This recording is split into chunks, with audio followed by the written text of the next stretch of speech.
What do we have in terms of concerns about the next generation of pastoral leaders? And what encourages us? I think this presumes that we're old people now, that we have concerns about the next generation.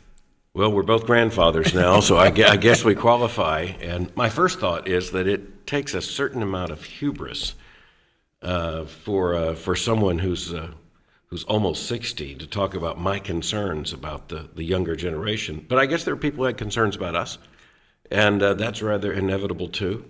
I think with my first concern, it would be something I've been thinking about over time, and that is that there has been a depreciation of commitment to certain structures and traditions.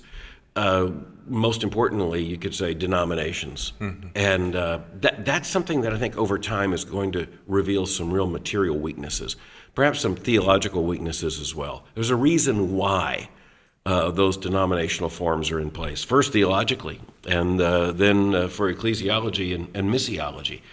And as much as mainline Protestantism has been in decline for decades, if you look over the history since the Reformation, those denominational structures have been really important. And I think in a world of even less cultural support for Christianity, mm-hmm. and in which all of the social structures are more fragile, I think the loss of that kind of denominational structure and support and long-term investment is going to be a big problem. For all of their difficulties, the denominations and the institutions were mm-hmm. guardians not just of a tradition, but guardians of truth.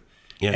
And without mm-hmm. some way of being able to lock our arms together, why you just become yourself on the battlefield, which is not a very strong position. And I would say something very similar, that it seems to me my greatest concern is that pastoral leaders are highly vulnerable in terms of maintaining a gospel centrality in a pluralistic culture. Yeah. I mean, for all the reasons that we respect these young leaders, they're swimming upstream of the culture, and right. They do so with love for family and friends and community and deep joy of standing for the Lord.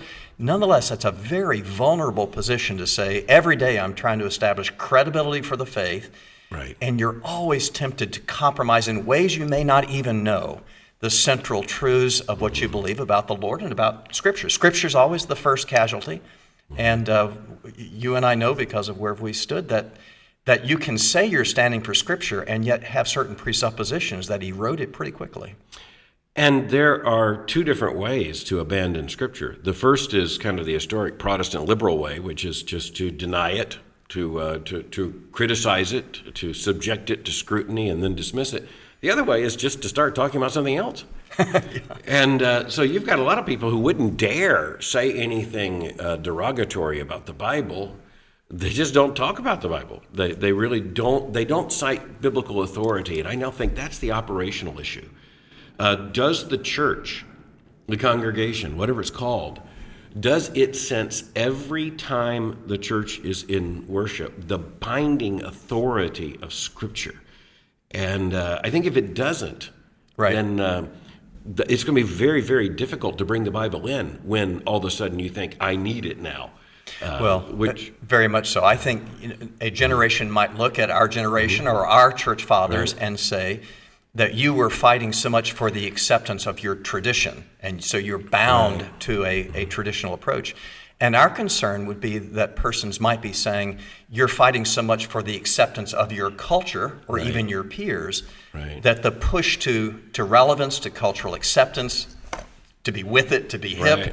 may mean that just to win that hearing, right. you may end up not talking about the things that would deny you a hearing in a culture right. that doesn't find you acceptable. And so that scriptural acceptance mm-hmm.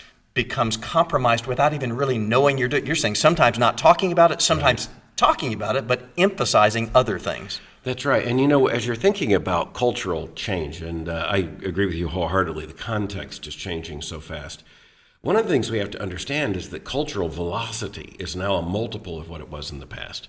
So cultural change has always taken place, but it has been a fairly slow process. Modernity speeded that up, but we're now in something human beings have not experienced before. So if you actually want to be on the cutting edge, you've got to be in very fast motion all the time. There's a parable of this in Hollywood or even in politics, where someone trying to be on the edge is going to have to keep moving further and further, because in the age of social media, digital media, the velocity of change is so fast.